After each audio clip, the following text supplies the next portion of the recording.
All right, fight fans and YouTube warriors, Uncle Ace is back, and we're diving headfirst into a spicier situation than a jalapeno eating contest in Hades. Before we jump into this verbal boxing match, smash that like button faster than Oscar's left hook and subscribe quicker than Dana White can get red in the face. Trust me, you don't want to miss this roundhouse kick to the drama. So gather round, folks, cause Oscar Golden Boy de la Hoya just stepped into Club Shay Shay and turned it into a verbal octagon. He's throwing more shots than a bartender on New Year's Eve, and he's aiming at everyone from Dana White to Canelo Alvarez. It's like he's playing whack-a-mole with the entire combat sports world. First up on Oscar's hit list, Dana White, the UFC's bald-headed boss man. Now, these two have been beefing longer than a cow's been mooing, and Oscar's not pulling any punches. He's accusing Dana of underpaying fighters like he's running a dollar store instead of a billion-dollar fight promotion. It's the kind of beef that makes the Hatfields and McCoys look like best buddies at a summer barbecue. But hold on to your gloves, folks, cause Oscar's just warming up. He then turns his verbal jabs towards his former golden goose, Canelo Alvarez. Now, this is spicier than a ghost pepper burrito.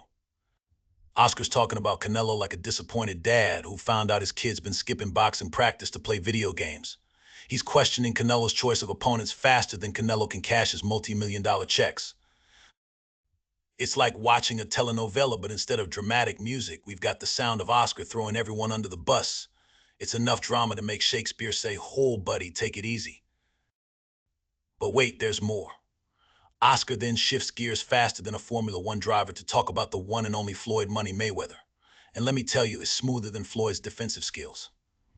Oscar's praising Floyd like he's auditioning for the role of his hype man.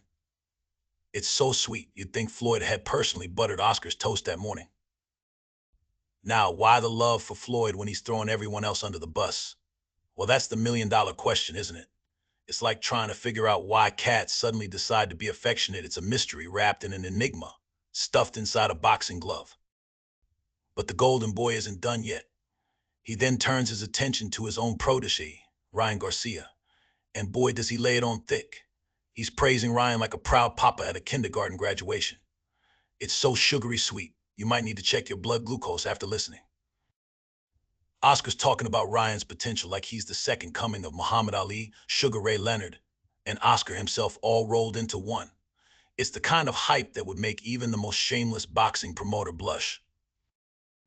And just when you think Oscar's run out of topics, he pulls out the Olympic card faster than a magician at a kid's party. He's reminiscing about his Olympic days like your grandpa talks about walking uphill both ways to school. But instead of snow, it's all about gold medals and patriotic pride.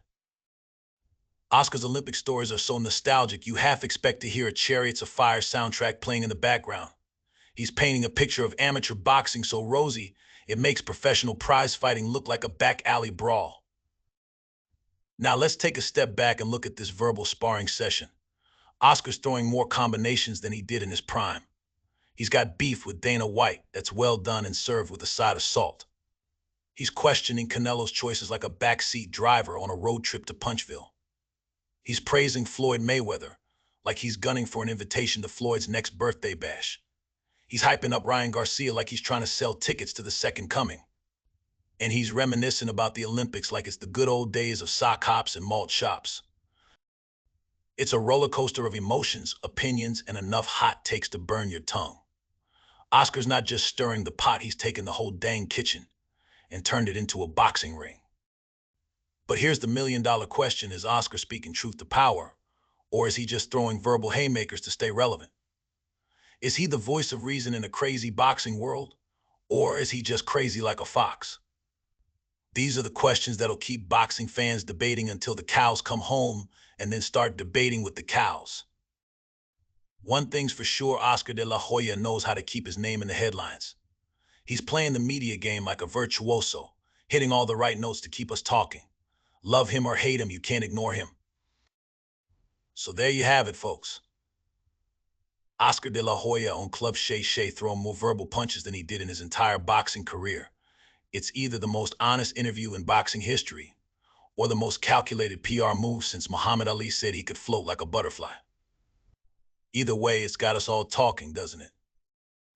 Now, if this breakdown had you more entertained than a ringside seat at a heavyweight title fight, Don't forget to smash that like button harder than Oscar's left hook to the liver. If it got you more fired up than Dana White at a press conference, go ahead and subscribe faster than Floyd Mayweather dodges punches. And if you've got thoughts on Oscar's verbal boxing match, drop them in the comments quicker than Ryan Garcia's hand speed. This is Uncle Ace reminding you that in boxing, like in life, sometimes the biggest fights happen outside the ring. Stay sharp, keep your guard up, and remember in this sport, even the interviews can knock you out cold. Peace out, fight fans. Share.